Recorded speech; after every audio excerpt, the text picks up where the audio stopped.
Welcome to the 5 Saturdays Train the Facilitator Learning Experience. This is Dr. Dave, your facilitator.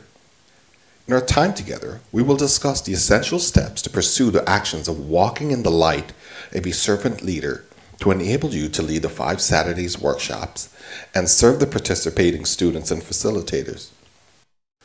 The presentation topics include the following: servant leadership behaviors, servant leadership as a coach, ask powerful questions, servant leader facilitating success. The goal of this presentation is to give you an understanding of what it takes to be a servant leader. At the conclusion of this presentation, you will be able to understand the importance of coaching people, especially impressionable teenagers. Learn the power of asking thoughtful questions rather than providing answers. Learn some basics on facilitating classes. Servant leadership is the posture that we want the facilitator to take to support learning for the students and themselves. If you are participating in this workshop, there's a good likelihood that you may already have a heart for servant leadership. James Hunter found leadership is the skill of influencing people to work enthusiastically toward goals identified as being for the common good. He also found a servant engages in the business of identifying and meeting the legitimate needs of the people entrusted to their care. In the Bible, there's a statement about leadership that says, "To lead, you must serve." Robert Greenleaf also stated, "Good leaders must become good servants."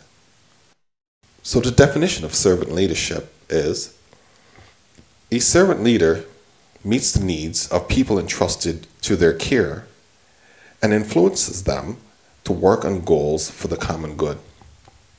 So servant leadership is meeting the needs of people entrusted to you and influencing them to work on goals for the common good. Servant leadership behaviors. A servant leader listens and supports by encouraging everyone to express their opinions, helps the team identify positive and negative behaviors.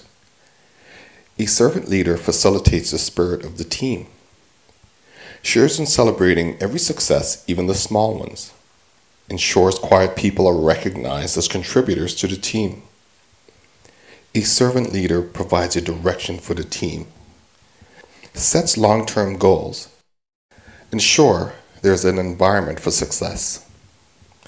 A servant leader identifies strategic activities to improve the team's skills, looks for opportunities to improve the team, identifies knowledge others have to share, provide new learning material the team is too busy to gather for themselves.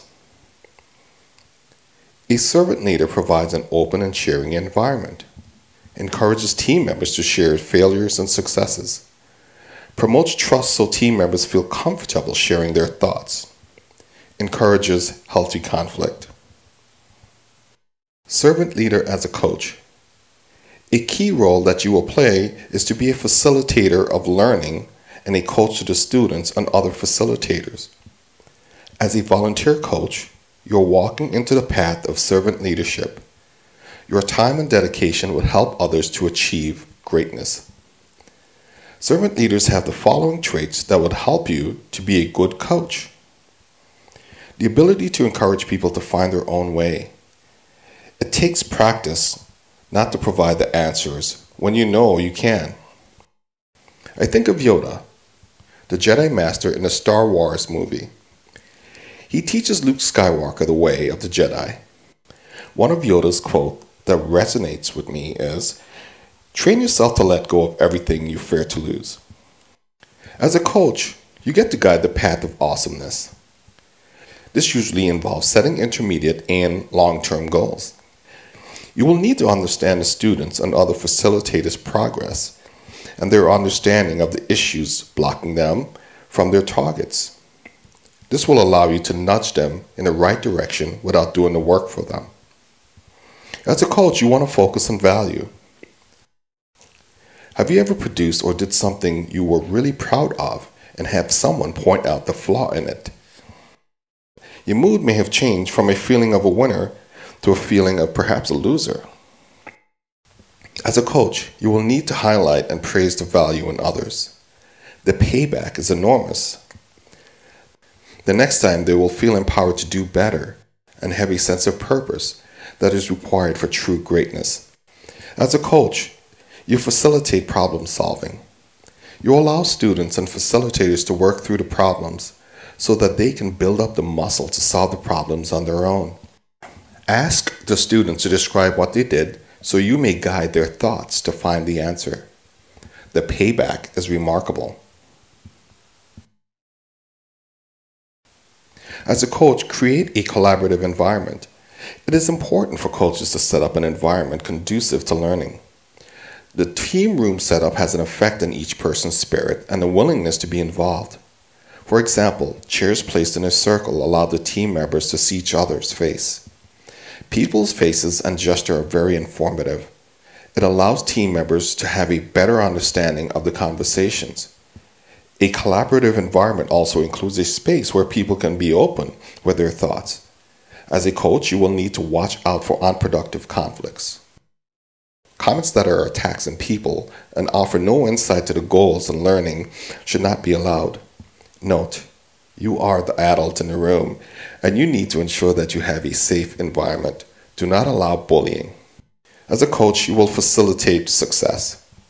The coach will need to lead people and ensure that they are on the right path. The workshops are a reflection of your agenda and the flow of the meeting. You control what happens in the 5 Saturdays workshops. As a coach, you have to invest in the overall performance of the teams. Remember, your success is measured on the success of the students and fellow facilitators. For you to be successful, the students need to grasp the concepts and succeed on their own. Building successful learning takes hard work. Remember, no pain, no gain. As a coach, ask the team for answers.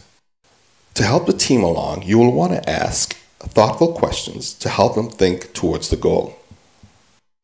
A key example of coaching is the role of a baseball coach for a Little League team that has a great responsibility for 10 to 12-year-old kids. Coaching kids to learn how to work together for common goals are based on the coach's ability to guide and offer words of encouragement. A simple sandwich technique follows. Praise them. Offer your advice. Praise them.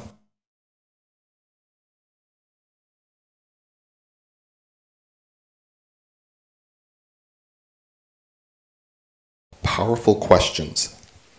The point of powerful questions is to keep things simple.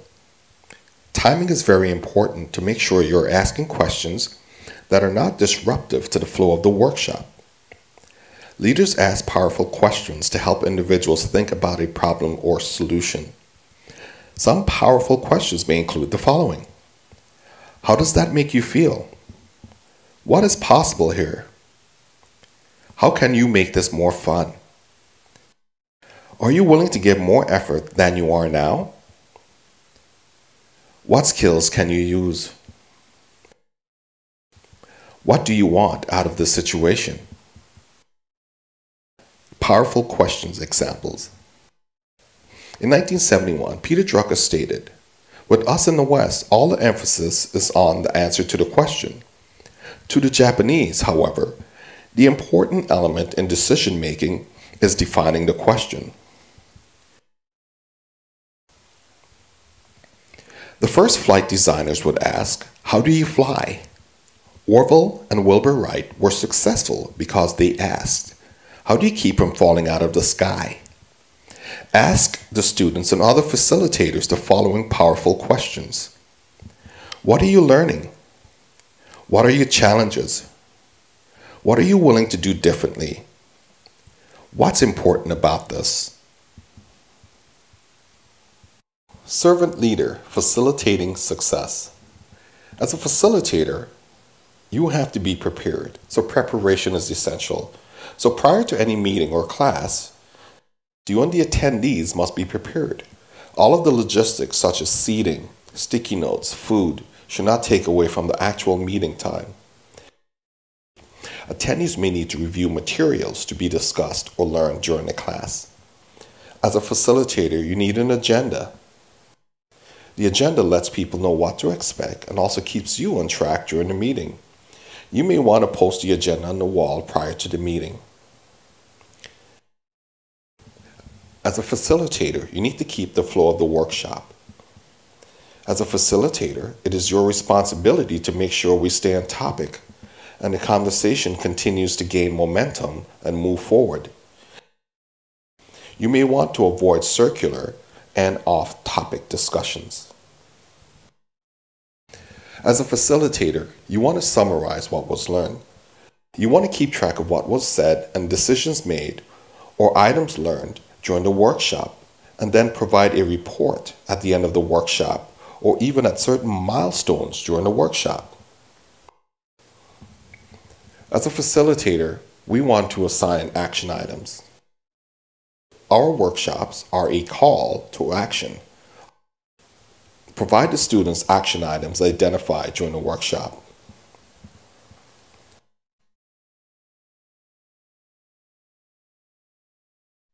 Powerful Questions Group Exercise. One way we learn in the 5 Saturdays workshop is to do group exercises to work in a collaborative manner. So here's an exercise that we would like you to try. Select a partner and pair up. Set your timer to 5 minutes. The way we begin is one partner describe an issue at work or at home. The second partner practice active listening. Do not provide a solution to the issue that you hear. Ask one or more powerful questions that we provided earlier. Help the person to find a solution to their issue. Switch roles. Active listener becomes the speaker, and the speaker becomes the active listener. We want to minimize assumptions and be suggestive or leading, so we widen the scope of our understanding by avoiding yes/no questions. We want to coach them, so do not provide the answers. So inquire by asking, "Tell me more." You have reached the conclusion of the 5 Saturdays Servant Leadership Workshop. As you work in a team, strive to experience collaboration with others to produce the next product or service. Thank you for setting aside time to enrich your community and life. Until next time, continue to share joy, wisdom, and good fortune.